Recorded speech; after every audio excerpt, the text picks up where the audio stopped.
Hello and welcome to गुरुजी उत्तराखंडी। तो देखिए पिछला लेक्चर जो रहा था हमारा वो प्रेसिडेंट पर रहा था, राष्ट्रपति पर रहा था। ठीक है, हमने उसमें जाना था कि राष्ट्रपति के चुनाव के बारे में जाना था, राष्ट्रपति के महाभियोग के बारे में जाना था, किस तरीके से राष्ट्रपति को जो है संविधान के उल्लंघन के लिए कैसे क्या प्रोसेस रहती है, जिस तरीके से हटाया जा सकता है। ठीक है, ये हमने जाना था उसमें। ठीक है, आज हम जानेंगे राष्ट्रपति के पावर्स के बारे में, राष्ट्रपति के बारे में के पास कौन कौन सी पावर होती है। ठीक है, और उनके फंक्शंस के बारे में, उनके ठीक है राष्ट्रपति की शक्तियां और उनके कार्य के बारे में जानेंगे कि क्या क्या कार्य वो करते हैं। ठीक है, आइए शुरू करते हैं अपना लेक्चर।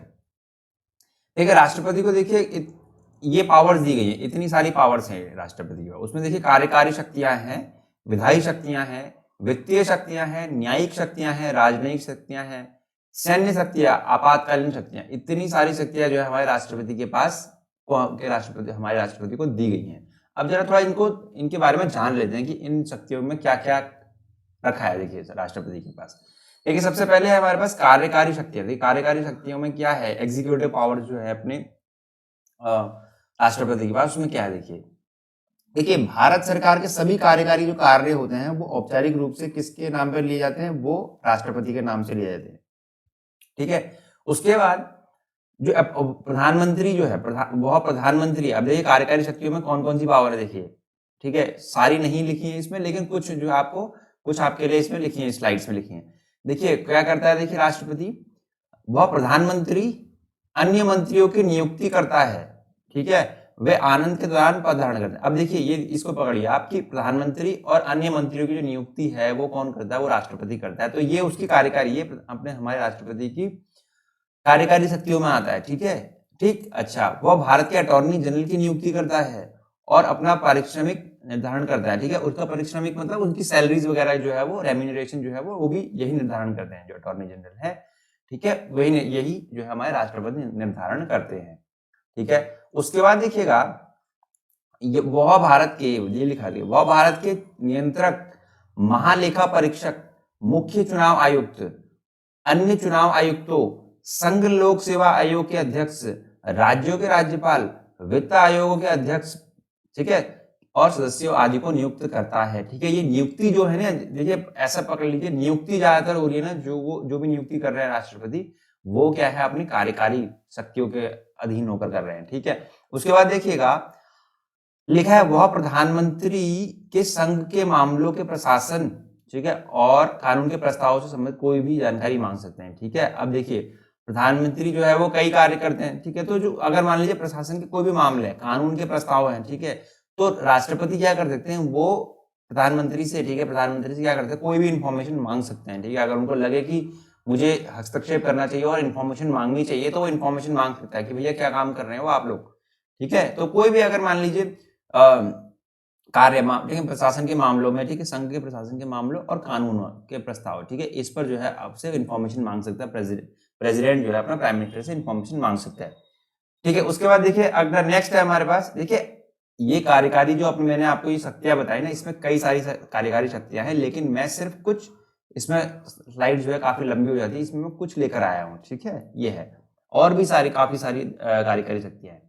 उसके बाद देखिएगा विधायी शक्तियों में क्या क्या देखिए, विधायी शक्तियों में देखिए वो संसद को बुला सकते हैं, उसका सत्रावसान कर सकते हैं और लोकसभा को भंग कर सकते हैं। देखिए लोकसभा को भंग करना, संसद को बुलाना, ठीक है, संसद में जो भी अपने सेशंस होते हैं, ठीक है, बजट सेशन, ये सब इनको बुला सकते हैं, वो सत्रावसान कर सकते हैं, लिखा है सत्रावसान, देखिए सत्रावसान कर सकते हैं, और लोकसभा को भंग करने का जो कार्य है वो प्रेसिडेंट का है हमारे। ठीक है, ये उनकी विधायी शक्तियों में आता है। उसके बाद देखिए और कौन सी विधायी शक्तियां, देखिए वह प्रत्येक आम चुनाव और प्रत्येक वर्षों के पहले सत्र के बाद पहले सत्र की शुरुआत में संसद को संबोधित करते हैं। अब देखिए संसद में जब भी संसद का कोई भी सत्र शुरू होता है तो राष्ट्रपति का आप जो है वो एड्रेस सुनते होंगे, अभिभाषण सुनते हैं।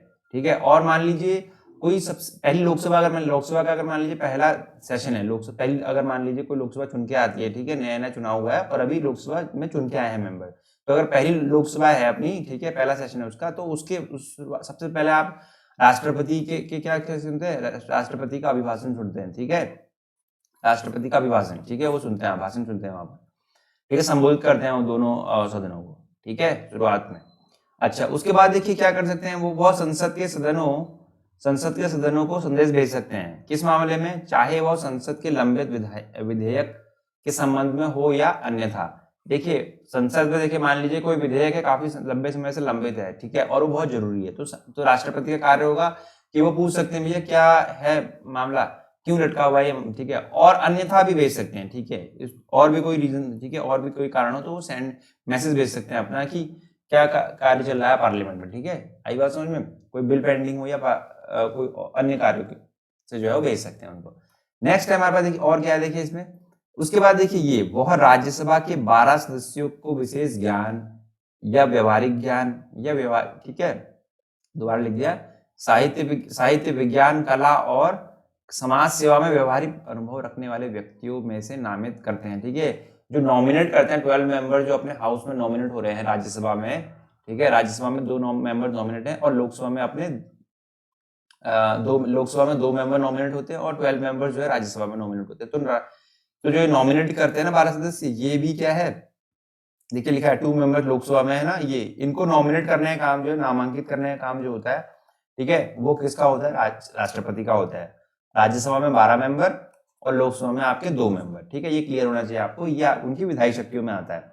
उसके बाद देखिए वित्तीय शक्तियां क्या कहती है? वित्तीय शक्तियां कहती है देखिए मनी बिल, जो अपना धन विधेयक होता है संसद में पूर्व अनुशंसा से ही पेश किया जा सकता है, ठीक है, उनकी प्रायर रिकमेंडेशन होना चाहिए, ठीक है, अनुशंसा होनी चाहिए, उनकी प्रायर रिकमेंडेशन होना चाहिए उनका, ठीक है।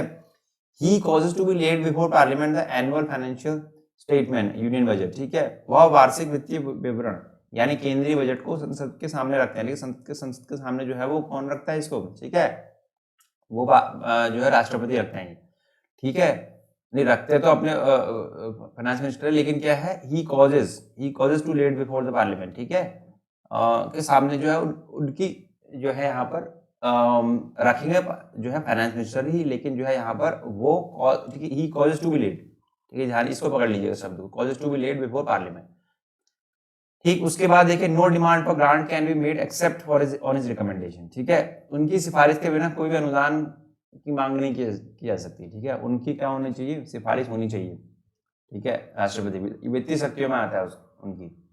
उसके बाद देखिए राजनयिक शक्तियां क्या है, देखिए राजनयिक शक्तियां क्या कहती हैं, देखिए राष्ट्रपति की ओर से अंतर्राष्ट्रीय संधियां और समझौते पर बातचीत और निष्कर्ष निकाला जाता है, हालांकि वे संसद के अनुमोदन के अधीन है, ठीक है। अच्छा देखिए इंटरनेशनल ट्रीटीज जो होती है हमारे, ठीक है, इंटरनेशनल कोई भी ट्रीटी हो गया, एग्रीमेंट अगर है, सहमति है, ठीक है, वो negotiate and concluded on behalf president के बिहाफ पे की जाती है, लेकिन जो है वो पार्लियामेंट अभी भी जो है उनका पार्लियामेंट का अप्रूवल चाहिए होगा, ठीक है, संसद के जो है वो अनुमोदन चाहिए होगा, ठीक है। उसके बाद देखिए मिलिट्री पावर्स में क्या, सैन्य शक्तियों में क्या क्या है, देखिए सैन्य शक्तियों में देखिए वह भारत के रक्षा बलों के सर्वोच्च कमांडर है, ठीक है, सर्वोच्च कमांडर है वो, आपको ये मालूम होगा।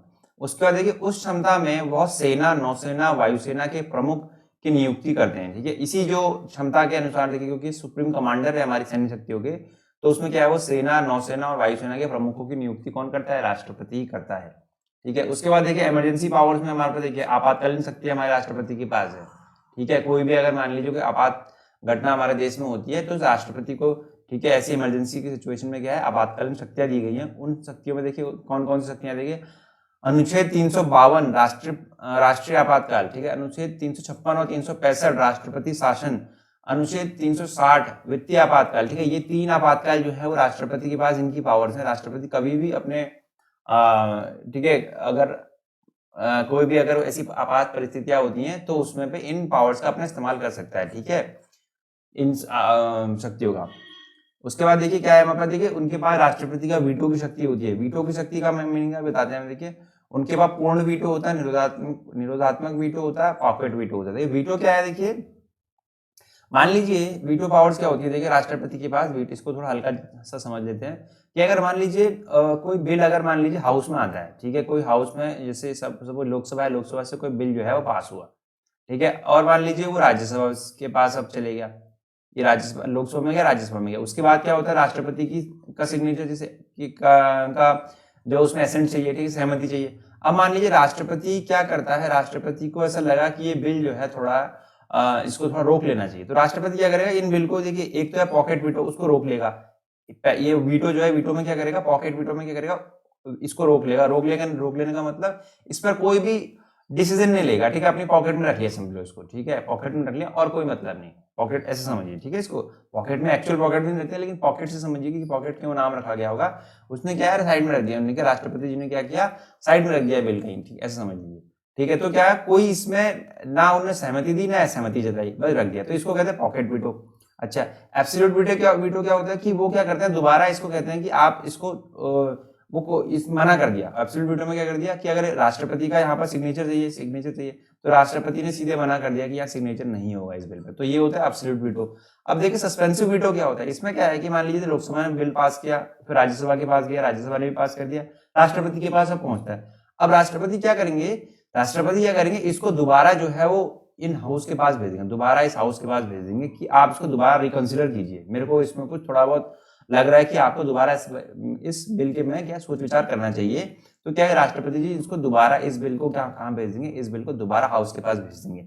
अब अगर मान लीजिए राष्ट्रपति जी ने दोबारा ये बिल जो है हाउसेस के पास भेजा, लोकसभा राज्यसभा के पास भेजा, और लोकसभा और राज्यसभा ने मान लीजिए बिना किसी संशोधन के फिर से इसको राष्ट्रपति के पास भेज दिया, या ऐसा हो सकता है कोई संशोधन की जरूरत पड़ी हो तो संशोधन कर दिया इस बिल में, ठीक है, अमेंडमेंट कर दिया और फिर से राष्ट्रपति को भेज दिया, ठीक है, सिंपल मेजोरिटी का है, ऐसा नहीं कि कोई पहले जो है माना 50% की मेजोरिटी के साथ भेजा था और अब जो है वो ज्यादा है, 50% की मेजोरिटी, सिंपल मेजोरिटी के साथ फिर से भेज दिया अगर, तो राष्ट्रपति जी को अब इस बिल को पास करना ही पड़ेगा, राष्ट्रपति जी को क्या करना पड़ेगा, इस बिल को पास करना ही पड़ेगा, दोबारा अगर गया होगा तो राष्ट्रपति जी को पास करना ही पड़ेगा। ये सिर्फ इसलिए है दोनों हाउस लोकसभा राज्यसभा की बात चल रही है, ठीक है। ये तो ये होता है सस्पेंसिव वीटो। सस्पेंसिव वीटो मतलब सिर्फ एक कुछ समय के लिए रहा, उसके बाद देखिए लोकसभा राज्यसभा ने क्या किया, ओवरराइड कर दिया इनको, ठीक है, दोबारा भेजकर क्या गया, बिल अपना पास कराई लिया, इसको बोलते हैं सस्पेंसिव वीटो, निरोधात्मक वीटो, ठीक है। उसके बाद देखिए यहाँ पर हमारी प्रेसिडेंट की जो है पावर जो है वो कंप्लीट हो जाती है, ठीक है, प्रेसिडेंट जो है ऑलमोस्ट हमारा कंप्लीट हो जाते हैं, ठीक है, प्रेसिडेंट। तो हमने पिछला लेक्चर, आज का लेक्चर था उसमें प्रेसिडेंट कंप्लीट कर चुके हैं। आने वाले लेक्चर में पॉलिटी में देखिए हम इस बहुत इंटरेस्टिंग लेक्चर लेके आएंगे, ठीक है, आपको बहुत इंटरेस्टिंग, आप भी आपने फीडबैक दे सकते हैं कि आपको किस टॉपिक पर जो है वो आपको लेक्चर सुनना चाहते हैं, ठीक, किस में कौन सा लेक्चर चाहते हैं, ठीक है, तो हमारे लिए भी आसानी होगी, ठीक है। और अगर आप आपके लिए लेक्चर जो है काम के हो रहे हो तो आप इस लेक्चर को लाइक शेयर एंड सब्सक्राइब कीजिए, लाइक शेयर चैनल को सब्सक्राइब कीजिएगा, ठीक है। Thank you so much.